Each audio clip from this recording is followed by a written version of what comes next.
Hello and welcome to yet another intriguing session on storytelling. As you know, natural disasters can hit at any time and in all parts of the world.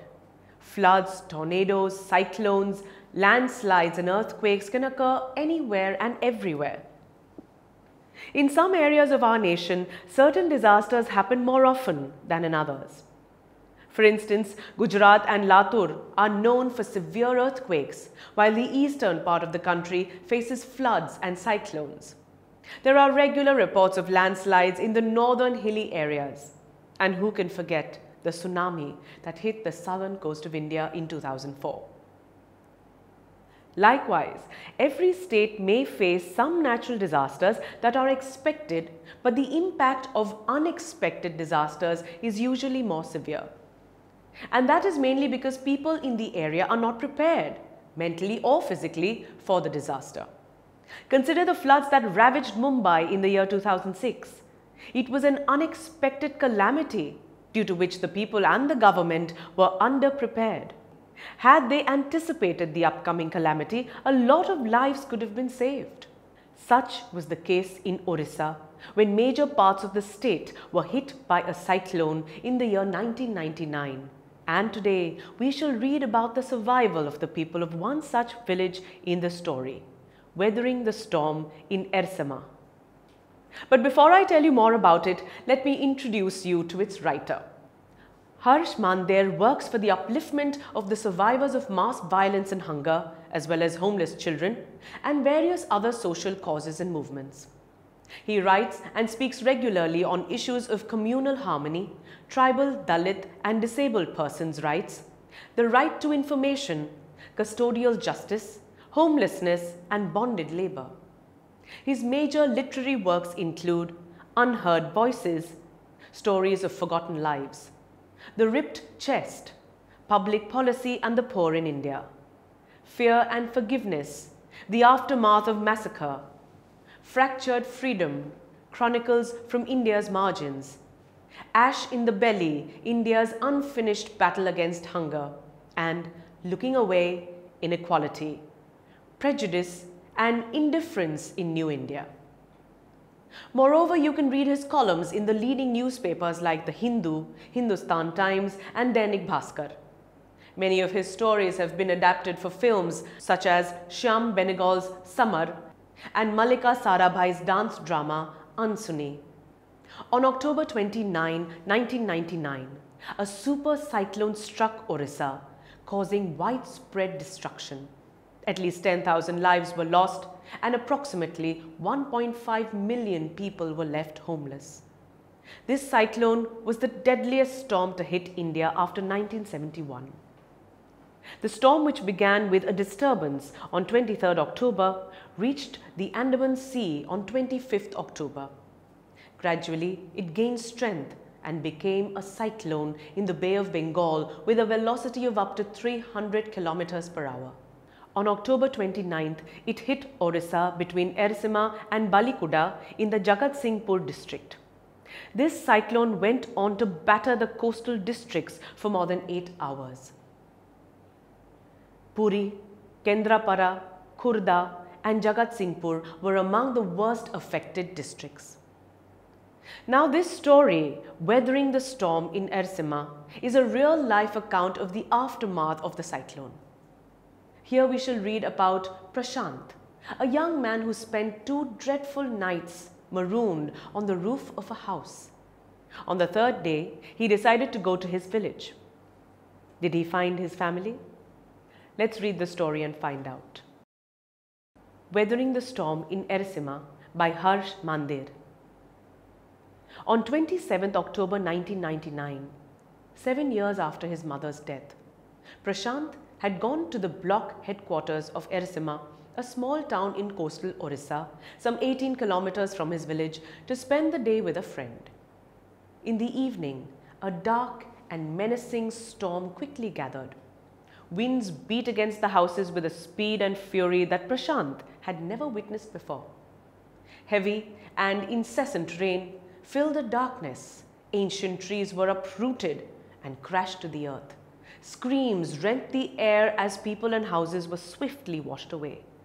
The angry water swirled into his friend's house, neck deep.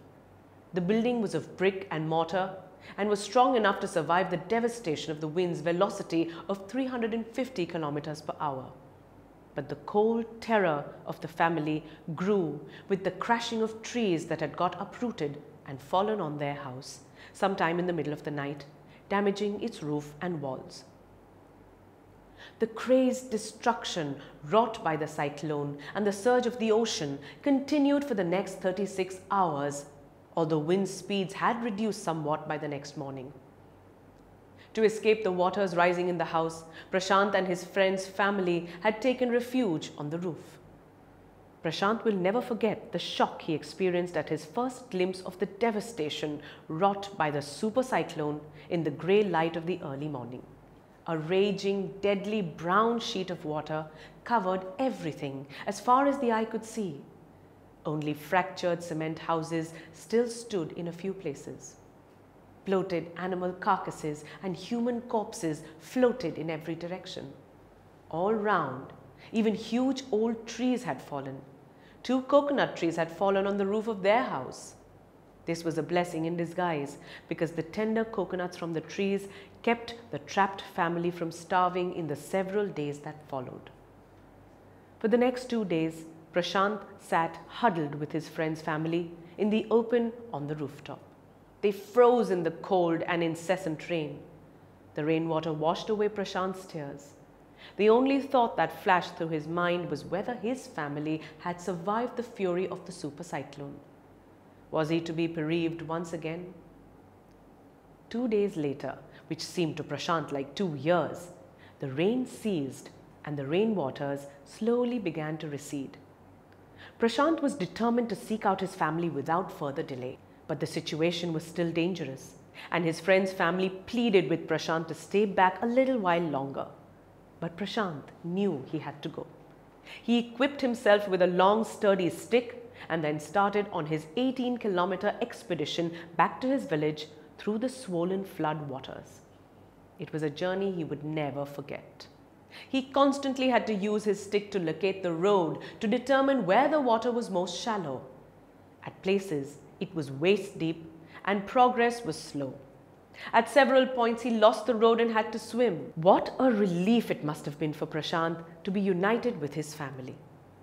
And before we read the story further, let's analyze the details that we read.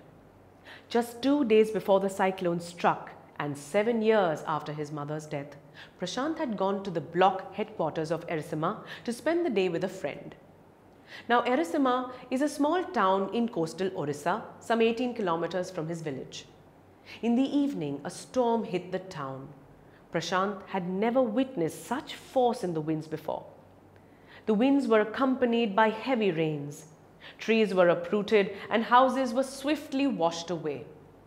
Gradually, Prashant found himself in neck-deep waters in his friend's house. Luckily, this building was made of brick and mortar, so it was strong enough to survive the wind's velocity.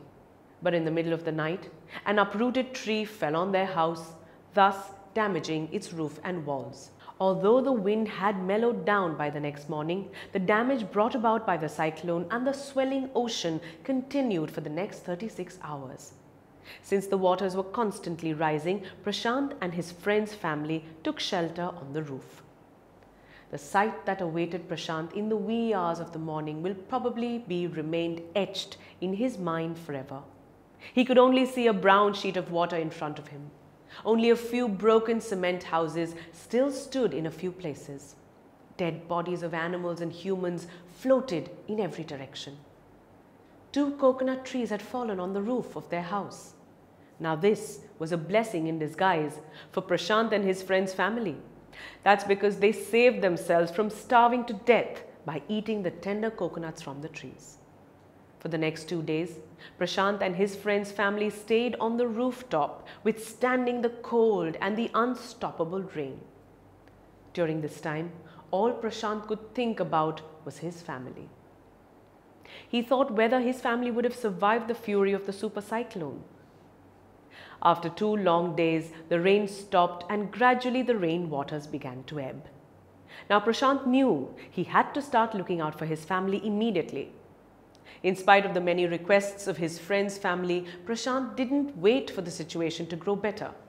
With a long, sturdy stick, he began his journey to his village, which was 18 kilometers away.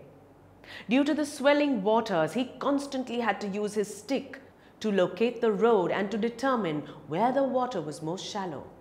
At some places, he lost the road and had to swim. I really cannot hold back my tears. And before I break down, let's take a break and understand the word meanings from this part of the story.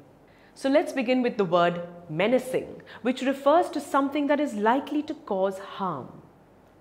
Next, we have the phrase quickly gathered, which means to come or bring together into a group. Then the word fury means extreme rage.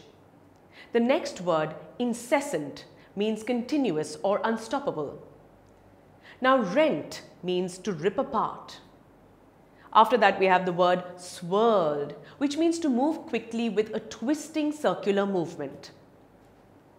Next, we have the word devastation, which means great destruction or damage.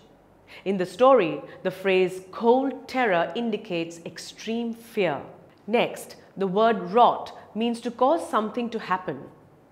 Then the word surge indicates a sudden and great increase by a natural force such as the tide. The next word on the list is refuge, which means shelter. Glimpse means a quick look. Next we have fractured, which refers to something that is broken. Then bloated means swollen or rounded because of containing too much liquid.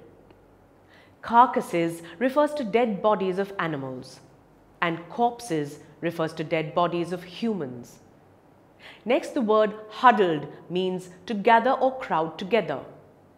After that, we have the word bereaved, means to be greatly saddened owing to the death of a loved one.